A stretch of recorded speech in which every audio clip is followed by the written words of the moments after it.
So, I was thinking about this a little bit today, but my practice regime has been a lot of me just driving alone on the track, and I think I need to fix that. So, sorry for any audio. I think I need to fix that. Like when I'm racing in the race, it's not just going to be me out on the track, right? It's going to be obviously a lot of other stuff going on. So, I figured I'd do a race against some bots here. And then I was thinking, like, why? What made me get into sim racing? And I thought about that for a little bit today. So I thought I'm gonna do this race, probably crash the car multiple times, and also in the process, kind of tell you guys what got me into racing games in general, and then especially sim racing, because this is a very new hobby for me. So. Let's go ahead and hit the start racing button. And hope that everything's hooked up right. It'd be awfully awkward if it wasn't.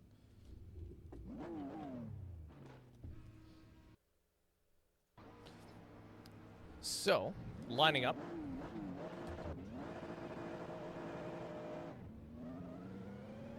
Ooh, rough start there. But, oh, we're going to swing by this Audi. Got to remember to shift.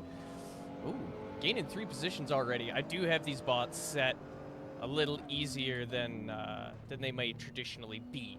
So, taking it easy on myself for my first race on this map with traffic. But what got me into sim racing was actually Steam sales. I've always been really passionate about racing, at least racing games. Get the heck out of my... Oh, that was bad. Oh, he's gone. He is... Ooh, that boy has spun out. As a kid, played a lot of Gran Turismo, especially with my brother. I was really into a lot of the really arcadey racers as well. Games like Wipeout, Kinetica, things like that. Things definitely less in the real realm, but sim racing, the idea of racing with the wheel, like I'd done it at arcades so many times. Ooh, took that corner a little too fast. Yeah, I did it at the corner, or at the arcades quite a bit, and it was always fun. You know, you hop on the arcade machine, you get to sit there and kind of drive a little bit. But I always wondered, you know, what would it be like to actually drive a race car like every kid does? And then, you know, as I grew a bit older, I started hearing about these sim rigs that everyone was buying, and they were super expensive and hard to get your hands on. You needed these beastly PCs to run them. Then they started, you know, kind of kept it in my eye in the peripheral, but really seemed like something that was way out of my wheelhouse, right? And then, but kept an eye on it. Eventually, they start coming out for things like consoles, and around this time, I was starting to get into Forza, which I believed to be a simulator at the time. And looking back now, good lord, was I wrong. So I'm going to see if I can catch these guys on the street here. The answer's probably no. But yeah, I spent a lot of time playing Forza with the controller, then running through and playing a few other games that would pop up every now and then. I kind of moved away from the more arcadey stuff. Oh, I could take that corner way faster. But yeah, I moved away from a lot of the arcadey stuff. Didn't really play too much like Burnout Legends or anything like that. Ooh, these guys are going slow. I like the livery on that AMG. Oh, I would like it more if I didn't do that.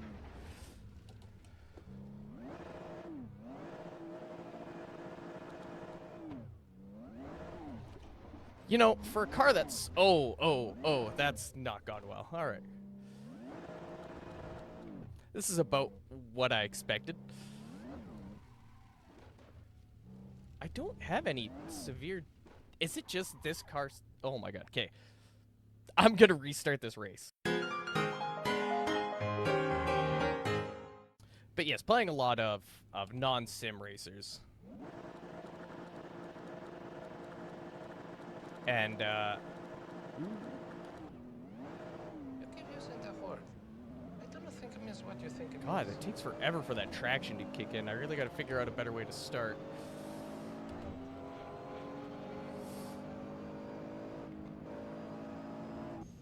Terminate with extreme prejudice. Why are you braking so early?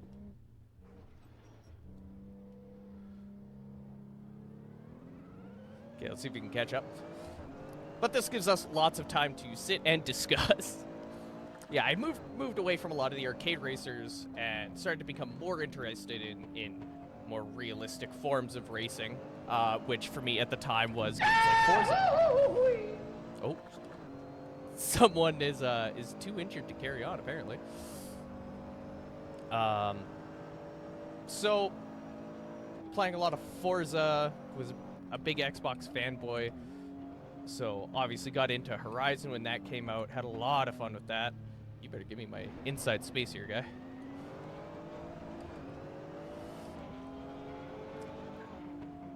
Which, Horizon, obviously always a good time. You ever feel like there's someone right beside you and getting really mad at you for not letting them in? But over the years, like I switched over to gaming on PC more than anything else. And it, wow, really? You're gonna crawl through that like that? Okay, well, I'm just gonna pass you here. What is this guy's wheels? What is going on with this car? That's gotta be, there's something going on with that. Something's going on there.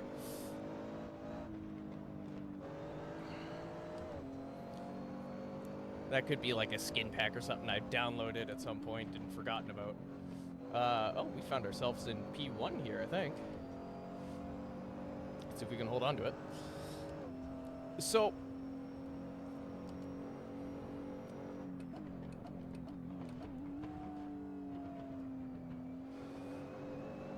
I moved into PC gaming, which at the time, it was kind of a, unless you're going to invest a lot of money into it, you're not going to have a good experience racing on PC. Especially, like, yeah, you could get, like, the Logitech wheels, and they were alright, but they were still a little bit out of my price range.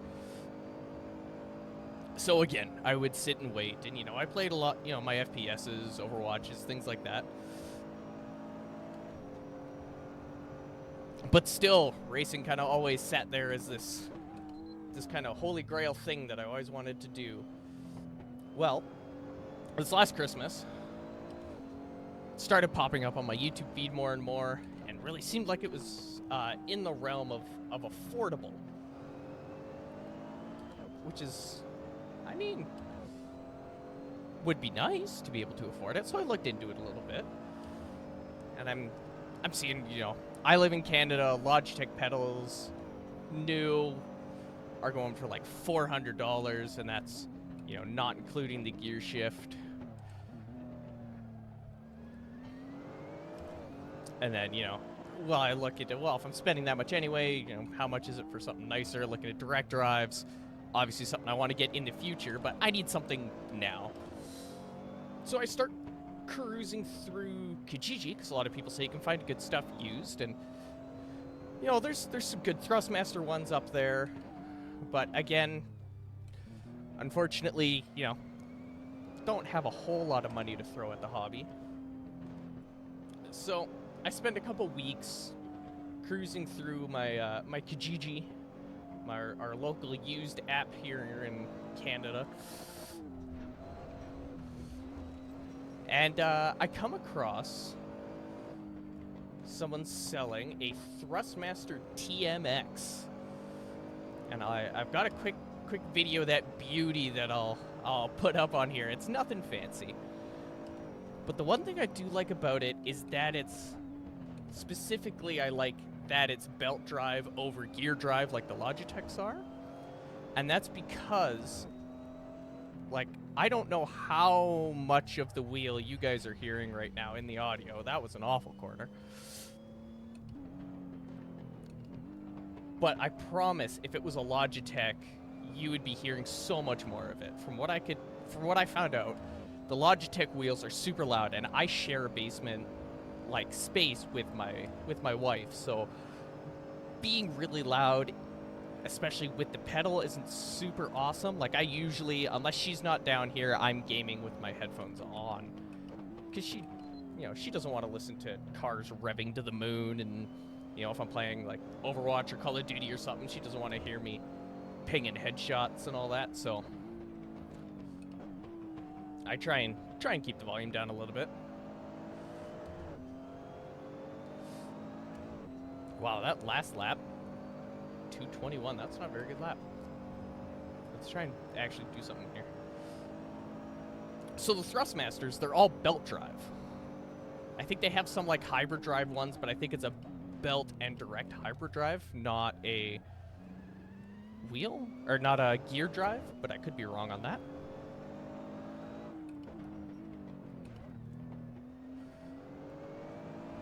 But they're a good wheel, but they're a little loud. And for someone in a shared space, I really need to have a way to not intrude so much into the space. And I need to keep it some level of quiet. Like, I can't just be, throwing the crunching of gears around here constantly. So I jumped on that Thrustmaster TMX.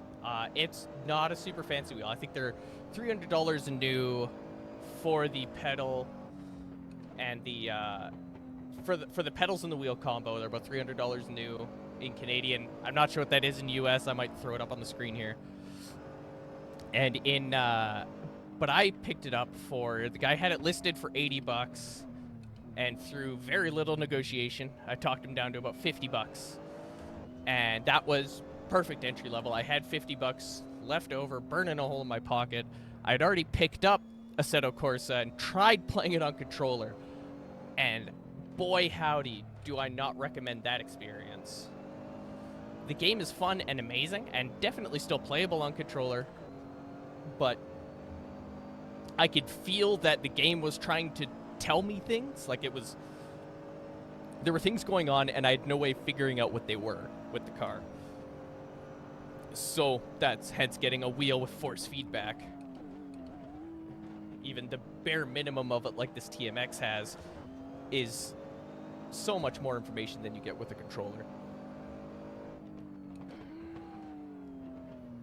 And it has really changed a lot of how I feel about sim races, because before it was, this is an insanely expensive hobby that I'd love to get into, but it's out of reach, and now it's, this is at the very least, this is somewhere I could start.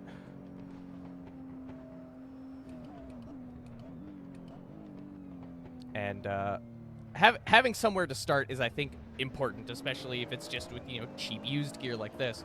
Obviously, I'm spending every single waking day looking at local sim racing retailers in Canada and figuring out who's kind of got the best deals on stuff. It's really interesting how much price could vary, so it really pays to shop around.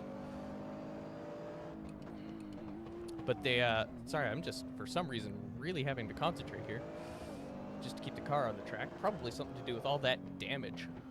Well, most of that looks body panel. Or it could just be the act of talking and racing at the same time is a skill I've not developed. And just like that, he's gone off the track. Here's going to be the slowest run through the bends that I think I've ever done. Or the kink? I think it's the kink, not the bends. But it's made this hobby accessible for me. And as someone with, under the age of 40, I have some form of undiagnosed ADHD that I've been working with my doctors to try and get sorted, but it's led to me having hobbies like you wouldn't believe. I've got Warhammer models, I've got music writing equipment, I've got instruments, I've got more hobbies than you could shake a stick at. But sim racing, it feels good to finally be into it, and especially at a price point that I could get it. You know, picking up Assetto Corsa on sale. Oh, 150 is way too fast for that corner.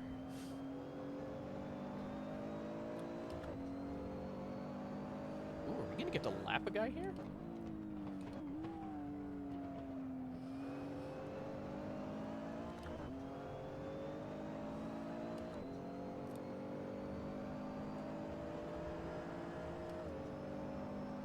There he goes. He might be damaged. He's going pretty slow. Or he's just AI. I'm not sure how the AI is in this game at this difficulty. I've not done a lot of AI racing.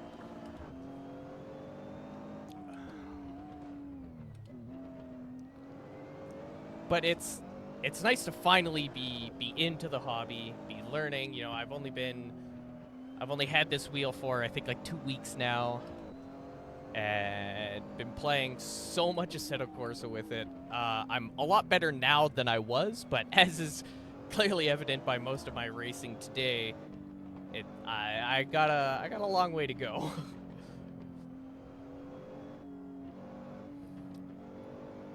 God, I gotta find a better way to take that corner.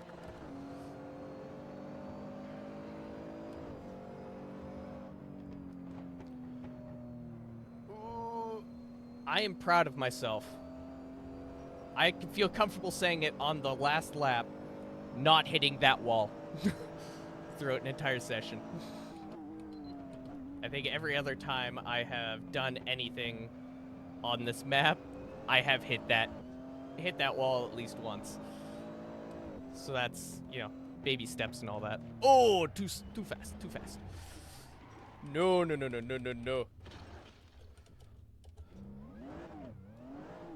Hopefully I'm far enough ahead of everybody. This shouldn't affect much. Other than my lap time and my pride. I did not have a single... I think I had a 1:2:19, which is alright. This is going to be like a 2:25.